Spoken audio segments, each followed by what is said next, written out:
បាទសួស្តីទាំងអស់គ្នាបាទអញ្ចឹងនៅថ្ងៃនេះខ្ញុំមានព័ត៌មានមួយចំនួនចែកជូនទាំងអស់គ្នាស្ដាប់បាទទីមួយគឺថៃកំពុងតែប្រព្រឹត្តឧក្រិដ្ឋកម្មសង្គ្រាមដោយបន្តធ្វើសកម្មភាពបាញ់ប្រហារទីតាំងប្រជាជនស៊ីវិលកម្ពុជានិងទម្លាក់គ្រាប់បែក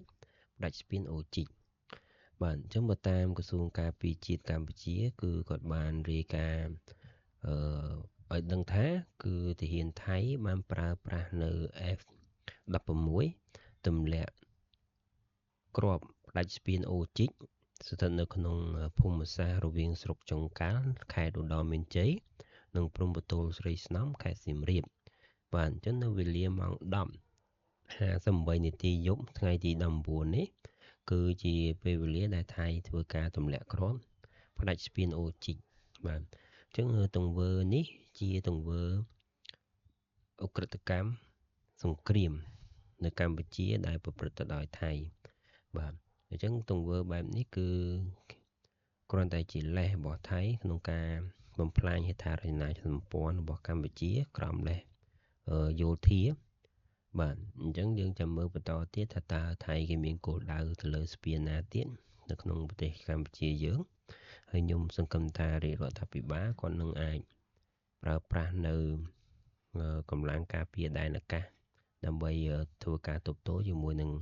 ទង្វើដ៏កម្រោលមួយនេះបាទមួយទៀតដែរគឺពាក់ព័ន្ធជាមួយនឹងភាគីថៃគឺគេបានកំណត់លក្ខខណ្ឌ3សម្រាប់បទឈប់បាញ់ឲ្យបានមុនកិច្ចប្រជុំការបរទេសអាស៊ាននៅថ្ងៃទី22ធ្នូបាទអញ្ចឹងបើតាមសារព័ត៌មានរបស់ The Nation គេចេញផ្សាយនៅថ្ងៃទី19ហ្នឹងគេបានដឹងថាថៃគេបានកែសម្រួលដែលមានគោលបំណងគ្រប់គ្រងដល់កិច្ចខិតខំប្រឹងប្រែងផ្នែកការទូតកិច្ចប្រជុំរដ្ឋមន្ត្រីការបរទេសអាស៊ានពិសេសដែលគ្រោងធ្វើឡើងនៅថ្ងៃច័ន្ទទី22ខែធ្នូនៅប្រទេសម៉ាឡេស៊ីអញ្ចឹងលក្ខខណ្ឌ3យ៉ាងរបស់ថៃសម្រាប់ការឈប់បាញ់នោះគឺប្រទេសថៃនៅតែរឹងមាំក្នុងការស្វែងរកសន្តិភាពប្រកបដោយចីរភាពដោយសង្កត់ធ្ងន់ថាសន្តិសុខនិងសុវត្ថិភាពសាធារណៈគឺសំខាន់បំផុតបាទចេះនិយាយពាក្យសន្តិភាពប្រកបដោយចីរភាពទៅរួចប្រទេសថៃនេះប្រទេសថៃថាការឈប់បាញ់នឹងត្រូវបានពិចារណាក្រោមលក្ខខណ្ឌ3យ៉ាងទី1គឺប្រទេសកម្ពុជាត្រូវប្រកាសជាផ្លូវការអំពីការឈប់បាញ់ជាមុនសិនទី2ការឈប់បាញ់ត្រូវតែគោរពតាមការអនុវត្តនិងត្រូវតែបន្តទី3ប្រទេសកម្ពុជាត្រូវតែបង្ហាញពីកិច្ចសហប្រតិបត្តិការស្មោះត្រង់ក្នុងប្រតិបត្តិការដោះមីនរួមគ្នាបាទលក្ខខណ្ឌទាំង3នេះការប្រជុំរវាងកម្ពុជាថៃ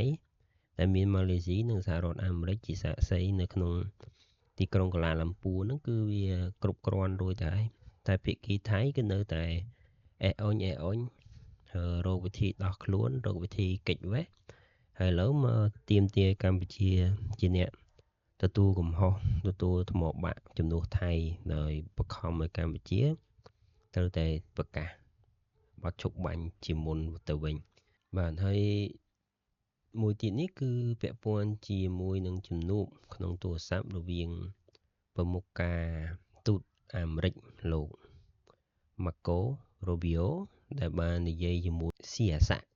ពងកិច្ចកែវចាត់វិធានការពិតប្រាកដដើម្បីកាត់បន្ថយភាពតានតឹងក្នុងចំនួនព្រំដែនជាមួយនឹងកម្ពុជាកម្ដៅនៃចំនួនព្រំដែនដែលនាយករដ្ឋមន្ត្រីការបរទេសកំពុងបារម្ភខ្លាំងដោយចាំបាច់មានដំណោះស្រាយបន្ទាន់លោក Marco Rubio ក្រៅពីសកម្មភាពពិតប្រាកដក្នុងការបន្ថយភាពតានតឹងប្រទេសថៃចាំបាច់ត្រូវតែងាកទៅអនុវត្តសេចក្តីថ្លែងការណ៍រួមស្តីពីសន្តិភាពកម្ពុជាថៃវិញផងគួរដឹងថាសេចក្តីថ្លែងការណ៍រួមពីសន្តិភាពកម្ពុជាថៃនេះលែងមានប្រសិទ្ធភាពហើយបន្ទាប់ពីនាយករដ្ឋមន្ត្រីចាំផ្ទះថៃលោកអនុទីននឹងគឺសម្រាប់ចិត្តទាត់ចោលឈប់អនុវត្តទៅទៀតរាជឯប្រធានាធិបតីអាមេរិកលោកដូណាល់ត្រាំកាលពីថ្ងៃទី12កន្លងទៅក៏គាត់បានទូរស័ព្ទនិយាយជាមួយនឹង ប្រមុខរដ្ឋាភិបាលកម្ពុជានិងថៃដែរដើម្បីឲ្យមានការជប់វាយប្រហារគ្នានិងត្រឡប់ទៅអនុវត្តកិច្ចព្រមព្រៀងដែលសម្រេចបានបាទអញ្ចឹងកិច្ចព្រមព្រៀងនេះគឺប្រទេសណាក៏គេគ្រប់គ្រងដែរអត់តែថៃមួយទេឥឡូវគាត់ទៅចេញលក្ខខណ្ឌ3តាណាផ្សេងឆ្កុយដែលអត់មាននៅក្នុងកិច្ចព្រមព្រៀងដែលគេបានទទួលស្គាល់ជាអន្តរជាតិទេបាទអញ្ចឹងមើលទៅអាមេរិកដឹងថាថៃនេះខូចបាទអញ្ចឹងឥឡូវនេះគឺលោកម៉ាកូគាត់និយាយធ្ងន់ទៅកាន់ខាងថៃហើយបាទអញ្ចឹងយើងចាំមើលភាគីថៃគឺគេមានចំហមិនទៀតទៅលើរឿងនេះបាទអរគុណច្រើន